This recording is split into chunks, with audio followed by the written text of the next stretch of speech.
talking about the issue about the trotro, etc. And the last time, you know, the documentary I did, I took some experiences from those who had trotro experiences. And there was a gentleman who said he had left his car home. Exactly. Charlie, you really did watch the documentary. I told you I watched You're it. You're a fantastic lady. I patted you on the back when I yes, came. I said, you did a good job. Yeah, but the reason why I'm raising this is that there are ordinary people who are reeling from the current difficulties that the economy seems to have. Right.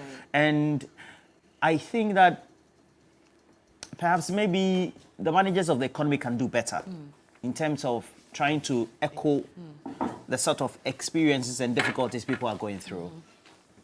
And those re-echoing or communication of the words have to be seen to be drastic. Exactly. Because yesterday I listened to the former president, John Dramani Mahama, and some of the things that he was saying were the things that I thought we should have heard from government. Maybe we'll be hearing from the president on Sunday. Yeah, so for example, we need to see drastic actions on the part of the presidency and those who have been appointed in government. That's beyond the 30% of ministers' salaries and other CEOs, etc. The size of government itself must be cut down. For example, he talked about suspension of certain projects. Even, for example, he said the All Africa Games, can it be suspended? If it is possible, and I thought that was fantastic. He even said that in these times of difficulty, we can just go back to the period of COVID, where we were doing virtual scenes and people had to work virtually so that it reduces people's costs. Because even those using 1.8 engine capacity vehicles are now having to fill their tanks in excess of over 600 Ghana cedis. It depends on what type of car you're using, though.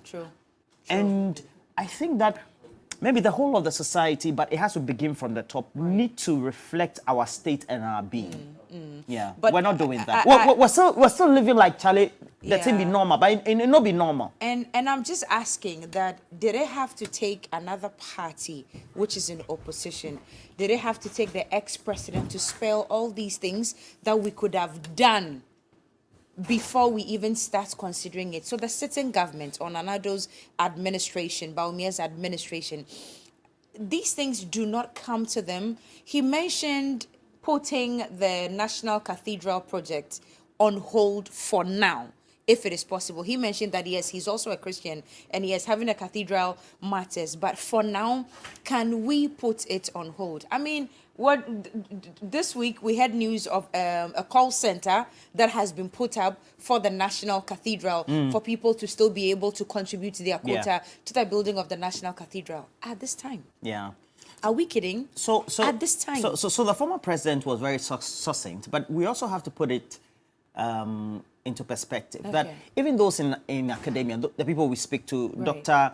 Edu Owusu-Sarkodie of the University of Ghana, he's an economist, Bokbane, Joe Jackson, a number of them, Professor Lord Mensah, they've all stated exactly this. They have. But you know, when it's not from people of authority or within the political class, not really it doesn't because they are closer to policy making and formulation. And I'm thinking that while we were waiting for all those gestures and he had to take the former president to start the tone of the conversation, to re-echo all this, I think that we should put the pride of place into the back burner. Because I know how it's going to be if our egos are bruised. For example, it had to take maybe a former president to make a suggestion, but we also maybe might not have taken it away from the current president that Sunday he would have said that I want to take off all deputy ministers. I want to pay them off and let them go and do something else, for example. Maybe there was something that he'll be doing. But we also need to know that it doesn't matter who it is. And it doesn't matter whether somebody did this first. We have to holistically do this as a country and together. The former president did say that this is not the time for you to make political capital. I'm paraphrasing that one. And then he used the word gloat, to gloat over our predicament. Do you understand? So I am thinking that he knows that he could have made political capital out of this. He could have, how many people voted for the NDC? Over 5 million. Over 5 he could have summed up about 5,000 people, give them some transport, and they'll be coming from Accra, Tema, Ho, and Cape Coast and all that.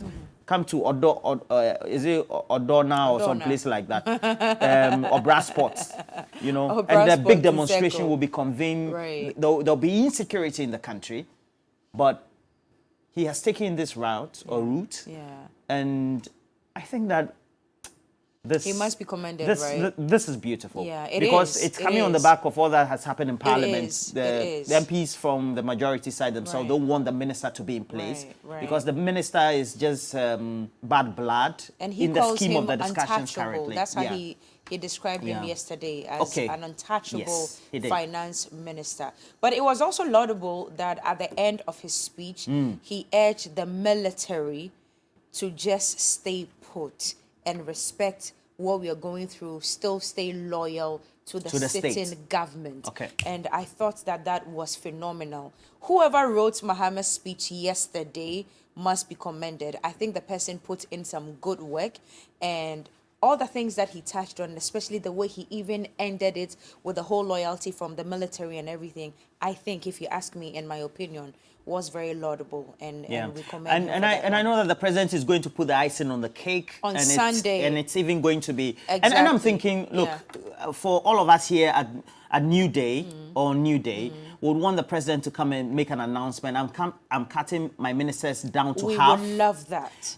As a country, we are willing to pay them off their ex-gratia in advance. They should go and sit down. We would love that. And then also the various state enterprises where they have a deputy MD, assistant MD, and all those ones, we pay them off, they go and sit down. Exactly. Let the retirees go. And then we need to have some drastic action taken by the government itself in terms of reviewing free SHS, how we contribute to it, or some other things, so that it sends a signal that, Charlie, we're in it together.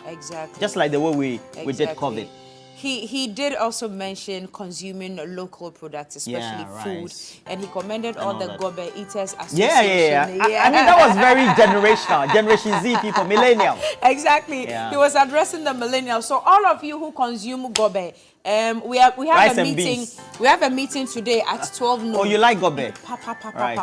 Rice and beans. So we have a meeting at 12 o'clock. I'm convening the meeting. I'm the convener of the meeting. So see you at 12. We'll be right back. This is still TV3 New Day.